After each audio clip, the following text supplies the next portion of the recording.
Hello, in front of me I have GARMIN Enduro 2 and I'm gonna show you how to enter the development menu on this device.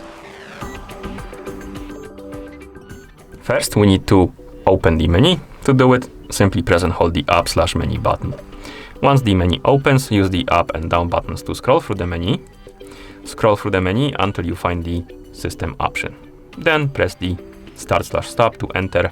In system, scroll through the menu, find the option called about, and then press the start/stop. Once you enter the about menu, start pressing the light button and keep pressing it repeatedly. And after, I believe, 10 times, you should enter the development menu.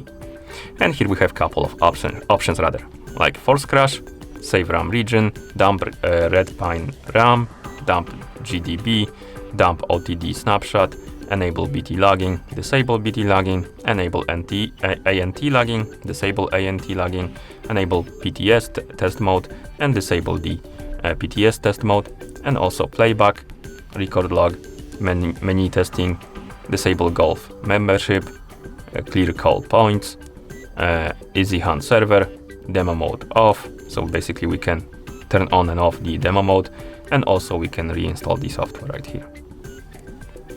And to exit this menu, simply press the back button like this. And then you can press the back button a couple of times to go back to the watch face. And that's how you enter the development menu on this device. Thank you for watching. If you found this video helpful, please consider subscribing to our channel and leaving the like on the video.